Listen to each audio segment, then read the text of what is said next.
media influencer, chemist, author of two best-selling books, which is called as Rentang Kisah and A Cup of Tea. Rentang Kisah is a biography book about our guest, which was brought up to the big screen. Our guest here is also an alumni of the Free University of Berlin. Without further ado, we welcome the one and only Gita Savitri. Hello, Gita. Hello, Olivia. Hello, Kak. How are you? How's life during pandemic? Well, I am feeling well. It's still actually morning, and I just woke up, so I'm a little bit like kind of not 100% waking up, but maybe it will get better throughout the day. But pandemic here has been going pretty well. We were able to eat outside. We didn't have to wear mask again outside, so we can actually take it off. But I don't know if there's like another new regulation regarding the new variant, because the Delta variant, maybe it will come soon to Germany. I'm not quite sure, but at least we have sensed some kind of like normality, basically. Right. So it's been like really good for this 2 years. We've been stuck at home and we couldn't really do anything, and people were also at home. So it was like a really weird time, at least for me, but now it's been pretty good. Okay, glad to know. So thank you so much for joining us today, by the way. You're welcome. Thank you for inviting me, by the way. Yes, we are super duper honored and happy to have you here. So as I assume all of us here already know, for our first episode, we will be talking about how to lead ourselves to overcome challenges, specifically talking while studying abroad. So within this talk show, we want to understand more about the meaning of challenge from your point of view, what kind of challenges that you encountered when you studied abroad as a university student, how you overcame it, and many more to give us more insights and inspiration regarding overcoming challenges. Now, to start this up, we want to know, what is the meaning of challenge based from your point of view? In my point of view, actually, challenge is first, it's a good thing, like some people don't like challenges but I get it as well, because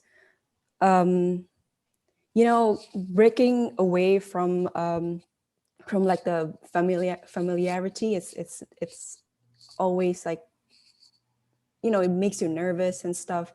But at the end of the day, for me, it helps me at least to reassess my life a little bit. If something is thrown at me, it helps me to think like, is it the life that I've been known for so long? If that makes sense, it helps me to like understand my life more. It helps me to understand myself more, and also it can help me to discover more sides of me that I didn't know it was before.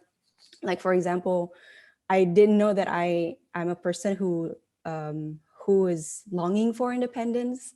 But then when I started living in Germany, I was 18 at the time, and then I came here. I didn't have anyone. All of my friends and my families are back in Indonesia.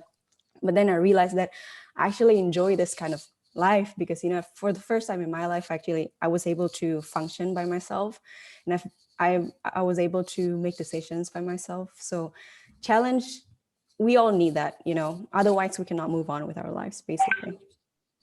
Right. I completely agree with that, by the way. And then I personally have read your book, Rentang Kisah and A Cup of Tea. I am a big fan of your book, by the way. And Thank you. And I acknowledge that you mentioned that studying in Germany was not an easy experience for you at first, because back then you needed to adapt with the new environment, with the new cultural change, and etc. Can you tell us some details of challenges that you encountered when you were a university student? So, of course, the first challenge would be the language barrier, because when I came to Germany, I actually did study German like 2 years before I came to Germany. I was still in high school. I attended Goethe Institute, Goethe Institute in Menteng. But then it was different, right? And I was a lazy student as well. So after class, I didn't really do anything. I was just like, I didn't open my book. And then I attended the class only like once a week, although like, I don't know, 6 hours or something, but it wasn't enough. So when I came here, I didn't even know how to order for food even. I had to use my broken German. And at that time, when I first arrived, it was 2010, November. I first arrived in Berlin, right? It's a big city, you know. Um, but a lot of German people, they were not willing to speak English for some reason. They do learn English, but for some reason, I don't know why. But then it's slowly becoming like more of an international city. When I then lived there, like 2012, 2014, a lot of people started coming from different countries to Germany, to Berlin. Then they started learning English. But at the time when I was there, when I first came, I was like, oh my God, I was so lost. I couldn't speak the language. And the thing is, for some German, not all, some of them are like, they have this mentality, if they think you cannot speak the language, they became unnecessarily rude to you for some reason. So clearly you can see like, well, I don't speak the language, right? Maybe you can speak another language, or at least you can like do something about it. But what they did instead was they started talking louder to you for some reason, as if you had some like trouble hearing, but actually you had trouble understanding, right? So like, for example, if someone asked me like, do you know where it is? And this is how you should do it, blah, blah. Maybe if I'm in an office or something.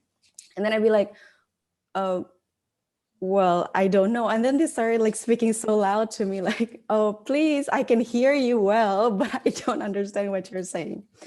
That's first one. And also when I was in the university, you've read my book, maybe some of you guys here as well. I spent like 3 months just crying because I could not understand what the professor was saying at class. So I had to, after class, for example, maybe I finished at 12 or 2 p.m. And then I went home. And then as soon as I came home, I just studied. I studied for like 8 hours a day, just so that I can understand, just so that I can keep up with another students. Because I did actually, when I did go to this preparation school or preparation course called Studienkolleg. It was 2 semesters. We did speak German, and we learned German, and we learned how to adapt and all that. But the teachers there, they spoke German very clearly and very slowly. So it really helped us, to integrate. And the friends that we had, all of them were just international students from Nepal, from Latin America, from like other Asian countries. But then as soon as you started enrolled to university, people would see you as another German. So they expect you to actually be able to blend and integrate and all that, So at first I was really shocked. And then there was like one, I think it was chemistry practicum. I don't know how it is in English, basically like inorganic chemistry lab. And then I told one of the professors, they're like, well, can you just help me to understand better? Because I could understand, can you speak a little bit slowly and stuff? But he was like, yeah, sure, I will do it. But he didn't do it. So I was lost. So who are you, right? There were like 200 students there, 100 students. So, and of course, you'll be forgotten anyway. And the other thing is about the deeper thing, basically understanding my position in the new society that I'm now in. Because when I was in Indonesia, I wasn't really thinking about it because I was so young and I lived under my mother's roof, so to say. So every decision that I made was based on my parents. And then I didn't really have to think through about my life and stuff because everything was just like automatically, right? I was like a robot. But then as soon as I started coming here, I was exposed to this like, well, now I'm alone, I'm alone and I have to think about everything. I see this person and I see myself and I see this whole new surroundings of mine. What should I do about it? That's what I've been thinking, even until now, sometimes like there's new thing coming, new thing that I've never seen before. And I had to reassess everything again. So that's more of an interesting side. Like, for example, in Indonesia, I lived in Jakarta. Well, our society is kind of like homogenous, right? So a lot of them are Muslim, the culture is like kind of different, it's not kind of the same, not really different. But then in Germany, you see a lot of people coming from different culture. They have different background, they have different values, different religion, different this and that, different identity. How should I act upon that? How should I behave? And what should I do about it? That's the thing that I find challenging, but slowly I get the hang of it. So now of course now I'm used to it. Right. Um, so, realistically speaking, with all of the situations that were juggling within your life back then, and knowing that your family was not physically by your side, how did it affect your mental health, and what action did you do to take care of your mental health? Well, what I know is before I wasn't aware of the importance of mental health. So I've heard about therapy, I've heard about people going to psychologists, but at the time I was a broke student, so Oh, so I didn't have the money to pay for it. And I was like, also, it wasn't normalized. Now everybody is talking about it, right? But before it was like, so if you have, I don't know, there's this stigma, right? If you're seeking a therapist, what's wrong with you? Are you crazy? We didn't have a word to describe it. We didn't have this vocabulary to describe it. So of course I didn't think about going to therapy. And so the only thing I did was just like sharing my experience, basically. I share my experience and the hardship that I'm currently in to my friends. Like, for example, one of the things I find difficult is to study, because even until now, I'm not an intelligent person academically. So for some reason, I just didn't find school fit. The whole thing, I don't know. I just didn't feel like school was the best place for me. So I shared to my friends like, yo, I find it really hard. I can understand the language. Studying chemistry apparently is really hard. I didn't really think that I have the capability and stuff. And then apparently that a lot of my friends, they feel the same way. They were actually in my shoes because they are going through the same situation as I was. At first I felt alone, right? And then when I started talking about it, apparently I'm not alone. So it definitely made me feel better, at least, knowing that you're not alone. You don't feel isolated. So it gives me like enough energy to move forward, even though my mom is not there, my father is not there, and my sister, all my friends not there. But what I really find such a privilege, I would say, is that although yes, I am now in Germany because my mom told me to, but at least she didn't push me to like, you have to finish quickly, you have to finish the degree, you have to do this, do that. No, she lets me to move on my pace, so when I need to run, I will run on my terms. When I need to walk, I will walk. When I need to stop, I will stop. At the end of the day, she didn't push me, so that's great. right. So one thing that I get the most on how you balance or take care about your mental health is that you share it with other people. Yeah. Is that you're open with it and you accept it as part of your life. And for the next question, I actually also read in your book that you really prioritize your academics. And knowing Germany is one of the leading countries with one of the best education, obviously it is much more challenging and competitive there. Keeping in mind how you had to put academics on your top list, did you ever feel somewhat disconnected with your social life? And if yes, how did you balance between your academic life and then your social life? Somewhat disconnected is not really, because here probably you guys have known that in overseas there's PPI, like Indonesian Association, it's a student association. So I was part of it for 2 years or so. So I did have some of social life. Yeah, I didn't really ditch it properly. But yeah, you're actually right. It's been pretty challenging because the people are very different. I don't know, like when I was at school in Indonesia, at least when we were on a recess, we didn't talk about school. We talk about something else. Either we gossip or we play football or we play cards. We did something else. But then I moved here and then I enrolled in my university, in Free University of Berlin. a lot of them were just nerds, basically. They always studied, they always talk about chemistry, they always like talk about nothing but their academic life. So it gave pressure to me.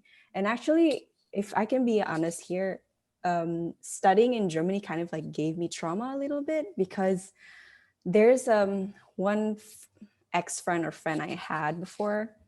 She was really condescending. Like, we were in the lab, right, making some experiment, blah blah blah, and then she was like, Gita, why did you do that? Oh my God, it's wrong, but I'm gonna help you. Gita, that's not how it works. That's not how it should be done, but I'm gonna help you. She's always like condescending in every way possible and making me feel like I was the stupidest person in the world, and making me like, well, am I not smart enough?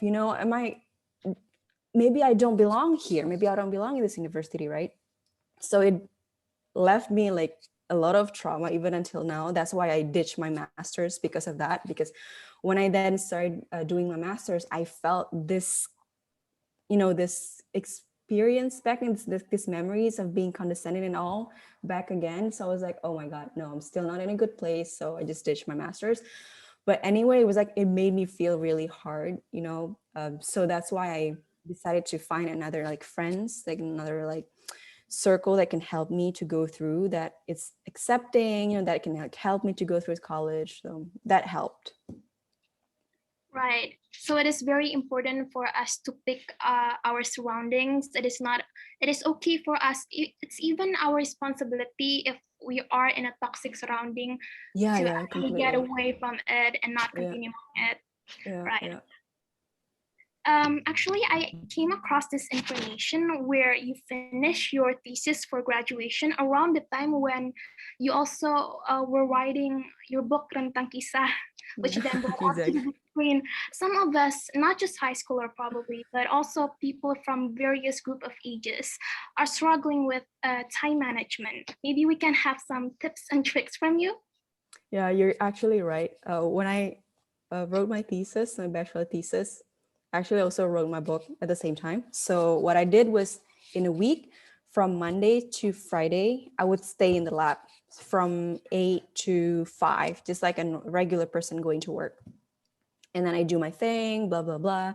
And then on the weekdays, on a weekend, I always write my book. So Rentang Kisah, right? And for some reason, because I got this two completely different thing, I was able to do all of them. Because apparently before I decided to become a YouTuber even, I was so focused on my study. So I would just like study, like I said, 8 hours a day, every day.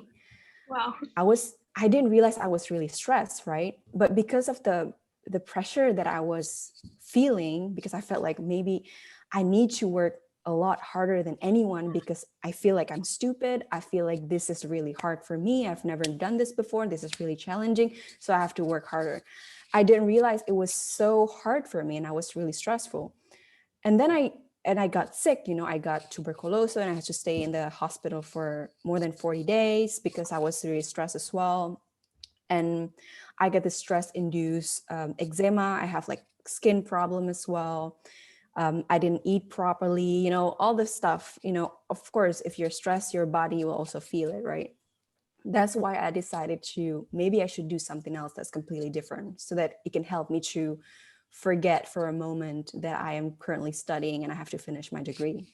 So that's why I decided to do YouTube. It's one of those reasons, as well as this the whole thesis thing. Because I think if I only do thesis for how many months, how many weeks, I don't know, I would be stressful. So I have to know my limit. So this is very important for you guys. You have to know your limit.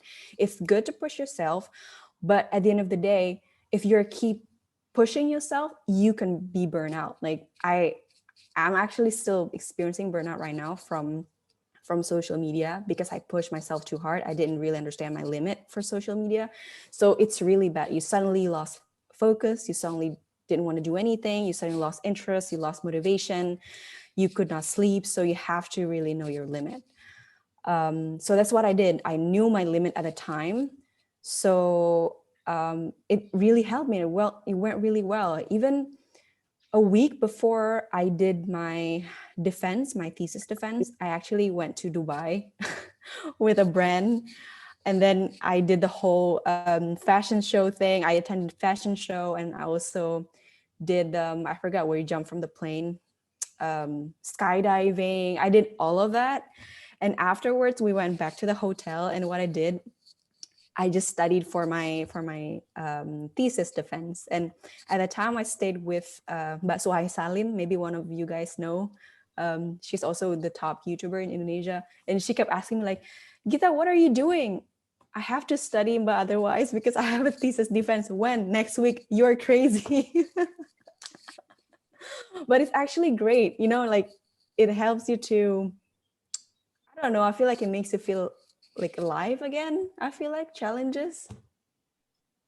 Right. So it is very important when it comes to, stressful, to also balance it with fun activities just to keep us ongoing, and to keep us seen with what we're about to, yeah. So for the next question, it's actually one of the main ones that I am really looking forward to hear your opinion about. Though not all, but some people view challenges as obstacles or threats. As a result, some are afraid to take any challenges and still stay in the same spot without any development. What is your opinion about it?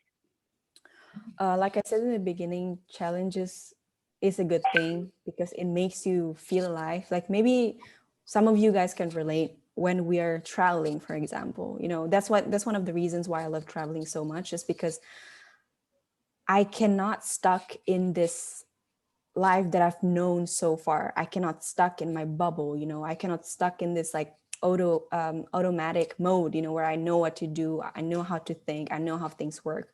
So when you travel, basically, yes, you can plan the traveling, you know, like the itinerary and stuff, where you want to go, how to go there, and blah blah blah. But at the end of the day, it's a new surroundings, right? It's a new environment that you didn't know what's going to come to you, and it makes you aware, it makes you like alert all the time, it makes you feel alive, it makes your brain works better than normal days, it makes you function like, it makes you think a lot more critical, it makes you think a lot more efficient. I feel like it turns on your sense in a way, you know, challenges. So that's why I don't think it's necessarily a bad thing. And I've heard somewhere as well that if you are faced with challenged, and then you'll be also faced with like this whole stressful thing, it's also not necessarily a bad thing. It's a good thing for you, you know, as a human being, because it helps you function, you know, it helps you function and move forward, you know. I mean, like, it's an essential for you to move on, right? I mean, you want to develop as a human being, you know, along with your age, and you want to move along. Like, what else can I experience? Well, what else can I do? And stress in a really good way to trigger yourself to move forward and to think forward. Right. Thank you, Kajita, for the very insightful answer. You're Now, welcome. speaking of like you said about how it keeps us alive, functional. I think it is very correlation with functional, with I mean self-development. Now, Yeah. speaking about self-development, how did studying abroad impact to your personal self-development? Okay, that's a good question. But I think studying abroad, of course, there's like plus and minus in everything, right? There's some strength and weaknesses. A lot aside from the weaknesses that I found, you know, there are a lot of advantages that I experienced as well. First, it challenged me to be more critical, like I said, and to be more empathetic, to be more open-minded. I know some of you guys maybe like cringe a bit when you hear the word open-minded, but I think it's a really important virtue that people should have, because, you know, at the end of the day, I believe you guys, you want to become a person with global mindset, right? You don't want to stuck with this mindset that your parents told you or your culture told you. You also have to learn about other things as well that you were not familiar with, that you think it was like really strange to you. So living outside Indonesia really helped me to develop that kind of virtue. I see people, for example, I think I wrote it in one of my book. A friend of mine, she is actually a Romanian, but she moved to the UK, the whole family. And then one time I joined this Erasmus Plus program. It's a program by European Union, so there are a lot of for young people under 25, so you can come to one country and get together for 9 days and doing a lot of fun activities and stuff. So I was assigned in a one room with her basically. And then at one point we were talking about hijab, and she just blatantly asked me like, Gita, I want to ask you something. Okay, fine. Why do you wear hijab?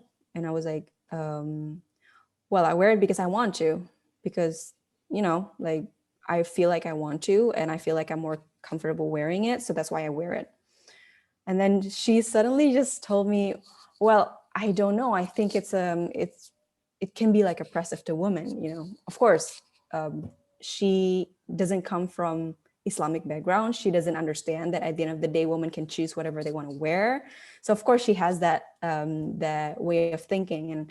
And what I really find interesting in that, I didn't feel the need to explain to her further so that she understands, That's what I think it is really interesting. Maybe if she asked me 5 or 10 years ago, I would defend the hell of like, yeah, I wear it because it's good for me, it's blah, blah, blah, blah. I would defend like whatever so that she can understand. But at that point, because I have learned from my experience living abroad that, at the end of the day, it's okay if you have different decisions of life. One person can do that, one person can do that, whatever, right? At the end of the day, we let people live, and so that people let us live. And then I didn't even defend myself. I was like, yeah, I just want to. And yeah, if you feel it's oppressing women, so, well, I don't know how to change your mind, but I don't feel oppressed wearing it. And that's fine. As long as you let me wear this, you're not really, I don't know, do something bad about it. Like some right winger taking off someone's hijab on the street or something. It's fine for me. And apparently she understands that as well. Right. So, before we head on to the question and answer session, are there any messages related to the topic that you want to say to us here in the Zoom meeting and maybe fellow watchers through YouTube live stream? Well, I mean, you guys are still young, but talking from my experience, do not waste your time. Well, you can have fun with your friends. Of course, you should because you're still young, right? But at the end of the day, you also have to start a little bit to think about your future. I started late. I started thinking about my future when I was 20. So it's a really late, I think, because I don't know. When I was really young at your age, I didn't really think about what I wanted to do. I didn't know what to study. I didn't have any dream even. And I think that's a shame for me personally. And I didn't actively seek for the answer either. You know what I'm saying? Like at that point, I didn't know what to do. I didn't even try to find out what I want to do. That's I think the saddest part of it. At least if you don't know what you want, if you don't know how the future's going to be, at least you're still actively doing something positive in your life. Right.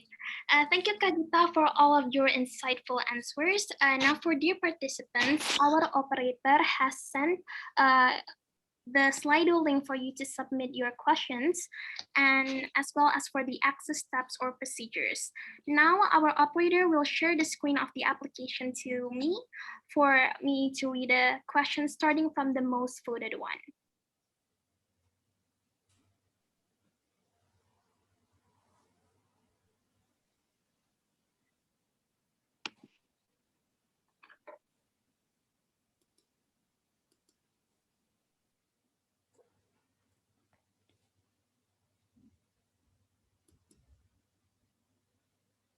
Okay, so the first question is, so what should we learn when we are abroad and what should we prepare to study there? From Anissa Intan Azahra from SMAN 2 Boyolali. Thank you, Anissa, for your questions. Thank you, Anissa. There's so many things to prepare, actually. Of course, you have to prepare a lot of documents, a huge load of documents. It's actually crazy. It took me I guess like six months to prepare all of them, like your CV, your ijaza, and everything has to be translated in German and all that. But aside from that, um, I think it's good to ask people who have been in the situation, because when I decided to study in Germany, when I studied to move to Germany, I didn't really know anyone who, well, I kind of know. There's some of my mom and my dad used to live in Germany, and we still have some friends there, but I could not find someone who was as young as me at the time, who was my age, so that I can ask about how it really was living there, because it's different from the expectation, at least from my expectation. I thought it would be easy. I mean, what's hard about learning German and then study chemistry, right? Apparently, it's really hard. And then also the culture shock. You have to prepare yourself for it. I was a little bit shocked because it was, it was completely different from the culture that I know. It was completely different. The custom is very different. And what else? Do not underestimate language. It's very important, because learning a language is not just for you to be able to speak with the local people, or to be able to understand what they're saying, or to be able to, sail your way through the college and then graduate. But it's more than that. Language is a whole thing, right? You can understand somebody's notion from understanding the language. You can understand somebody's intention, you can understand somebody's culture and all that. So I think we kind of like, I don't know, I feel like we have to talk more about the importance of language, I believe, because especially in our culture, in our country, we have so much proud if we get hundreds in mathematica, like in math or in science. But actually language is also very important, because you learn the whole civilization, the whole culture from the language itself. So it can be really exciting. So Right. Thank you, Kak Gita. So for the next question, operator, please share screen.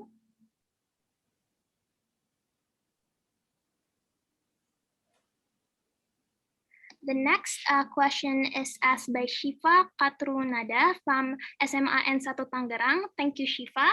With 7 votes, Shiva asked how to overcome the social stigma that says you're a girl. Why school so far away? Because honestly, it makes me a little hesitant to study abroad. Thank you. this is the thing, right? Things that you understand, like for example, like this notion of, if you're a girl, if you're a woman, you shouldn't go to school, or you just should stay at home. Yes, you should go to school, but not too much, because you have another priority, which is you're going to be a mother, you're going to be like somebody's wife, and blah blah blah and whatnot. It is really hard to not internalize it, especially if you're a woman and you keep hearing that narrative since you were born, basically. Since you were born, and then you slowly grow up, and then even until you're adult, you keep hearing that narrative that you don't have to go to school that far. You don't have to stay, you don't have to go overseas and whatnot. It's really hard to not internalizing it. So what I'm trying to say is, don't blame yourself. But I feel like as a woman, you have to be able, I don't know how, but you have to be able to break through from that. As for me, I'm lucky, because like my families, they are always emphasizing the importance of education for me. Even like, I'm a woman, right? And I have a sister as well. So I don't think my mom have ever said like, you're a woman, so you don't have to blah, blah, blah, blah, blah. The thing that she always said to me is like, you're a woman, but however, you're still a human, right? And as a human, you have to be able to do this and that and this and that, regardless of the gender. So the other thing that's really hard is to talk to your parents about it, especially if your parents are the one who emphasize this narrative that you're a woman, so you don't have to go that far. You just have to stay stuck in Indonesia for the rest of your life. But I think you need to communicate it with your parents, but as an adult, because sometimes if we talk to our parents and we face our parents, we suddenly switch into the role of this like kid. You're the child in the family, so it's hard for you to elaborate what you mean to. It's hard for you to face them as an adult. So sometimes your parents don't know that you've grown up, that you now can make decision for yourself. You now can understand. You now can like think for yourself and think what's best for you. So at least once, you know sometimes you need to be able to break away from that role of a child so that you can like speak to your parents like literally like an adult. Right. So it is very important on communicating actually with parents, right? So the next question.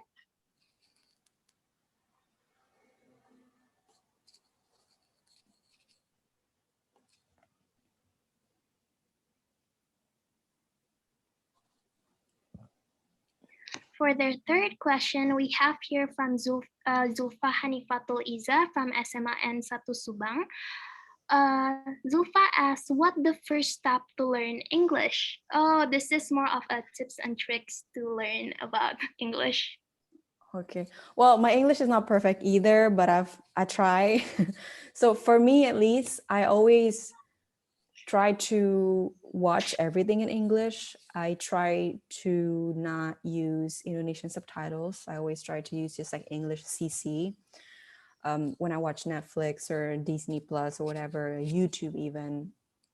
And I try to speak the language as well. It's really hard if you learn a language and you're not able to speak it, of course. It's gonna like poof away, evaporate from your brain, of course. So here, so the thing is, actually, I'm on therapy, right? I'm on weekly therapy with my psychologist, and I specifically try to find an English therapist, English speaker therapist. So I decided to like, okay, maybe I need to speak English at least once in a week. So I just found some therapist. Apparently, she's from Rhode Island in America, and then she moved to Hamburg like 5 years ago. So I was able to speak English with her at least once in a week. And this is actually the thing. One of the one of the advantages that you can get if you study abroad. Of course, you would have a more multicultural surrounding. So some people speak the local language, of course. Yeah, I speak German there with a lot of my friends in Germany and also in my office. But at the same time, I would definitely meet someone who don't speak German, and we then speak English to them, because I don't know if you're in, at least in Germany, I always live in a big city, like first in Berlin. Now I moved to Hamburg 2 years ago, a year ago. So you will always like find people, like international people, like from Australia, from the US, from Middle Eastern countries, and you can speak English with them. So, and also I think internet can be a really good way, right? Is a really good tool. I remember when I first exposed to social media, I was really young. Well, I'm still young now, but I was younger. It was like 2000 something. I just signed up this like social media, and apparently I could not find any Indonesian. So I just started speaking English with, I know, people from Australia, from the US and stuff, from the UK. And that's how I learned English. And also I watched a lot of Tyra Banks, America's Next Top Model. And also Disney Channel at that time. We still had like Innovision at that time. So I always like watch Star Vision, a Star World, or AXN, like every English show. I just watch it so that I can teach my sense. I can like just so that I can understand what people speak, and also so I can know how to speak the language. Cool. So it is more of us making it into our habits on our Yeah, daily life, exactly. right? Yeah. For the next question. Oh, by the way, Livia and Yes. guys here, I have heard from, I don't know, people told me if you are currently learning the language and then in your dreams you speak the language that you're currently learning, it means that, you are in a good place. Because your brain has internalized and has absorbed all of the, all the things that you learn. Exactly. For the next question, we have from Ninim Ayu Mirahkade, which is from SMA N7 Denpasar. I think I should call you Ayu. So Ayu asks, how do you cope with challenges in your life, such as difficulty of living alone in Germany? What do you do when you have a mental breakdown? I still remember when I had my first mental breakdown. It was the first day of university, first week of university. So I was still in shock, right? Because like in student college, I was really good. I always had good score. I understood everything, it was easy peasy. Then I started going to college to university. It was like completely different, like 180. And then what I did was I called my mom, like, Mom, I want to go home. I cannot. This is too hard for me. It's too much.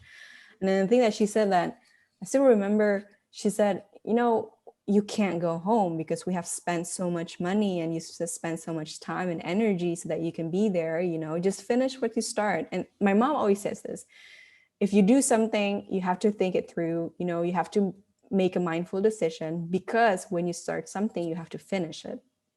So my mom encouraged me so much so that I can stay and actually finish my degree. But at the same time, like I said before, she didn't push me to do it fast. She just said, if you think that you need some times off, just do it. But I hope you can finish it. It doesn't matter how long, how fast, how slow, whatever, just finish it. So it gave me like a sense of, I know, I felt the pressure kind of like release from my shoulder, because at least this one person that was like really important for me, she acknowledged that it was hard. She acknowledged that I had to like struggle a lot and I had to work a lot harder than anyone. And she even told me to take it slow. So it was such a huge relief for me. Right. So for the next question,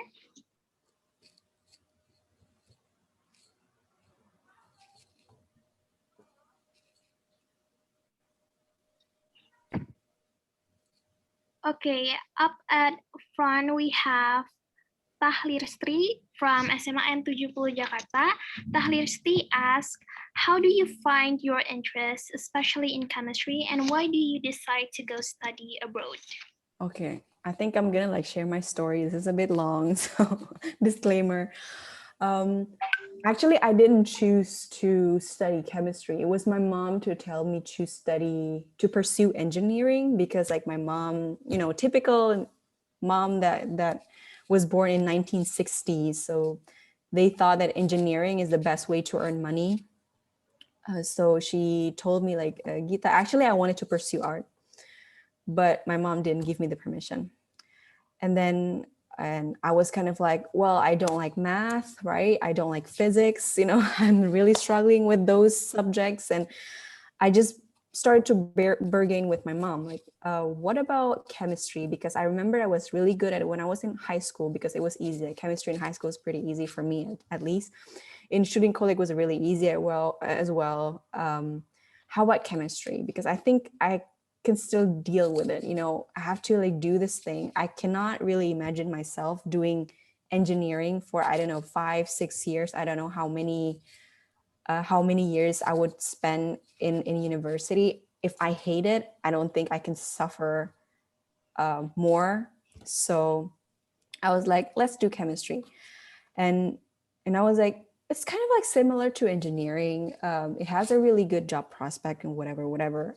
I was lying. I didn't really search any of it. I was just like, I was just trying to find a way to not study engineering, basically. So, but I was thinking chemistry is like the most reasonable alternative at the time. So I just like, okay, what about chemistry?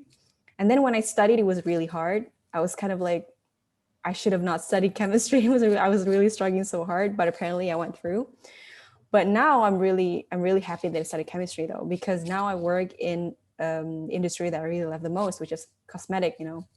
I make cosmetics in the lab. I don't know. I love skincare products, and now I get to work within the industry because of my chemistry degree. So, of course, there's always this, I don't know, what do people say, like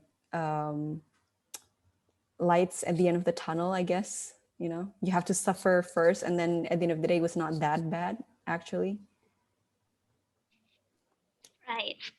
As it is already 2 p.m., sadly, thank you so much, Kak Gita, for all of your insightful and inspiring answers, as well for Ibu Dr. Ratna Budiarti, the headmaster of 70 Senior High School, Mr. Valentino Febriono, English Community Counselor, and fellow participants in the Zoom meeting, as well as fellow watchers through YouTube live stream, which has been a part of our talk show today. And before the closing of our talk show, allow me to re-emphasize the main message that we get through within this talk show with Kak Gita. So the main message is how challenges is actually a good thing for our self-development. It makes us feel alive. It makes us feel keep on going and functional. How important it is to balance our academic life with our social life and fun activities, as well as we are humans. Our feelings are valid. We're not robots.